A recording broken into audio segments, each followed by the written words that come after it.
आज ईडब्ल्यूएस आरक्षण में सरलीकरण को, केंद्र के सरलीकरण को लेकर आपके बीच में लाइव हूं। और जैसा कि मैंने लिखा भी है, ईडब्ल्यूएस आरक्षण में जो भूमि संबंधित जो दिक्कतें हैं, भूमि संबंधित जो शर्तें हैं, उनको हटाकर सरलीकरण कैसे किया जाए। और माननीय प्रधानमंत्री नरेंद्र मोदी जी ने ईडब्ल्यूएस आरक्षण लागू करवाया, धन्यवाद है उनका। पर केंद्र की भर्तियों को लेकर जो यूपीएससी की जो भर्तियां, जिसमें जो आईपीएस हो, चाहे आईएएस हो, जो आईआरएस हो, उनकी भर्तियों को लेकर एक आम ईडब्ल्यूएस का जो अभ्यर्थी है, ईडब्ल्यूएस के जो उसमें आता है, जद में आता है, वो कहीं ना कहीं ईडब्ल्यूएस के वो नहीं बना पा रहा है प्रमाण पत्र।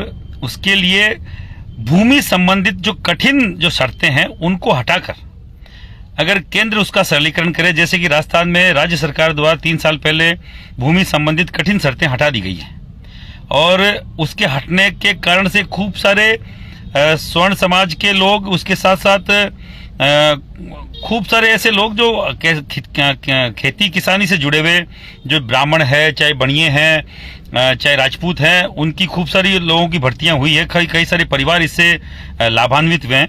तो प्रधानमंत्री महोदय से सीधा हमारा हाथ जोड़ के निवेदन है, आने वाले लोकसभा चुनाव से पहले, आचार संहिता लगने से पहले, अगर आप ईडब्ल्यूएस के केंद्र के भर्तियों में भूमि संबंधित कठिन शर्तों को हटा देंगे, तो केवल राजपूत नहीं, केवल ब्राह्मण नहीं, बनिया नहीं, आप देखिए बिहार का भूमियार समाज पूरा केंद्र में ये स्वर्ण मतलब ईडब्ल्यूएस में आता है। आपका गुजरात का पाटीदार समाज, ये केंद्र की भर्तियों में स्वर्ण समाज में आता है। आपके महाराष्ट्र का पूरा जो भी मराठी है, जो ये है जो मराठा हैं, वो पूरे केंद्र में ईडब्ल्यूएस की जद में आते हैं। आपके हरियाणा के जितने भी जाट हैं, वो केंद्र में स्वर्ण जाति में आते हैं। आपके राजस्थान के बिश्नोई समाज के लाखों संख्या में लोग हैं, वो केंद्र की भर्तियों में ईडब्ल्यूएस में आते हैं। आपके उसके अलावा खूब सारी ऐसी जातियां हैं जो केंद्र की भर्तियों में स्वर्ण में आते हैं, बाकायदा जनरल में उनको लिया जाता है। तो मेरा निवेदन है आप प्रधानमंत्री महोदय से कि हमारे इतनी सारी जातियां, राजपूत के लिए अकेली बात नहीं कर रहा हूं, इतनी सारी जातियों की बात है।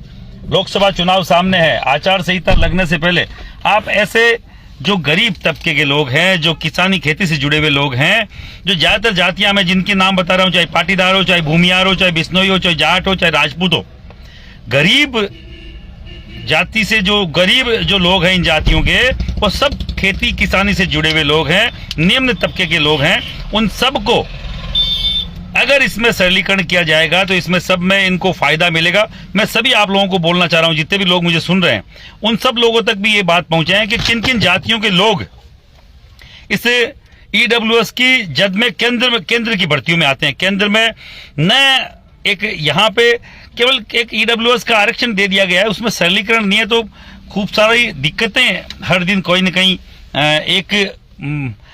जो गरीब राजपूत है, गरीब ब्राह्मण है, गरीब बनिया है, गरीब जाट है, भूमियार है, बिश्नोई है, पाटीदार है, इनको हर दिन कहीं ना कहीं जूझना पड़ता है कि उनके सर्टिफिकेट नहीं बन रहे हैं ईडब्ल्यूएस के। मैं प्रधानमंत्री महोदय से निवेदन करना चाह रहा हूं, सब आपको आशाभरी निगाह से देख रहे हैं, हर एक युवा, हर एक जाति का युवा आपको आशाभरी निगाह से देख रहा है। आप इस आचार संहिता से पहले इसका सरलीकरण करें, लाखों की करोड़ों की संख्या में लोग उसका लाभ उठा पाएंगे, मैं बोलना चाह रहा हूं। और अभी जो चल रहा है, भारत रत्न आप लोग दे रहे हैं, बहुत बहुत धन्यवाद का पात्र हैं आप। आडवाणी जी को आपने दिया, आपने 2-3 चौधरी चरण सिंह जी के लिए भारत रत्न की आपने आज घोषणा करी है, पीवी नरसिंह राव के लिए करी है। तो मैं बोलना चाह रहा हूँ, राजस्थान की माटी से आने के कारण से स्वर्गीय भैरू सिंह जी शेखावत, जो इस भारतीय जनता पार्टी के पुरोधा रहे हैं, उस ऐतिहासिक उन ऐतिहासिक लोगों में से रहे जिन जो तीन चार पिलर जो भारतीय जनता पार्टी के थे, उनमें से स्वर्गीय भैरव सिंह जी शेखावत हैं जो उपराष्ट्रपति भी रहे। उनको भी आप भारत रत्न की अगर आप करें, अनुशंसा करें, तो पूरे राजस्थान के लिए नहीं, पूरे देश के लिए ये गर्व का विषय होगा। साथ ही चंद्रशेखर जो हमारे यहाँ के पूर्व प्रधानमंत्री रहे हैं, उनका भी काम इस देश के लिए कम नहीं है। अगर यूपी में अगर आज राम मंदिर है तो कहीं ना कहीं यूपी के मुख्यमंत्री, पूर्व मुख्यमंत्री कल्याण सिंह जी, इस कल्याण सिंह जी की भूमिका बहुत बड़ी उसमें रही है। तो मैं बोलना चाह रहा हूं, उसमें उनको, इन 3 लोगों का, जब 5-7 लोगों को आप भारत रत्न देने थे, इन 3 लोगों का नाम भी आप ऐड करें। और लास्ट में, अंतिम में यही कहूंगा, जो ईडब्ल्यूएस में जो आरक्षण में दूसरे लोगों को, दूसरी समाजों के लोगों को जो सुविधाएं मिल रही है, जैसे छात्रवृत्ति की सुविधा है, जैसे उम्र की सीमा में उनको छूट मिल रही है, जैसे उनके अटेम्प्ट कितने हैं उनमें उनको छूट मिल रही है, तो वो भी उनमें आप लोग इससे जो सरलीकरण में आप इसका सरलीकरण कर सकते हैं। उम्र की सीमा में हमें छूट दिलवा सकते हैं, हमें आप छात्रवृत्ति आप लोग दे सकते हैं, केंद्र के द्वारा दिलवाई जा सकती है।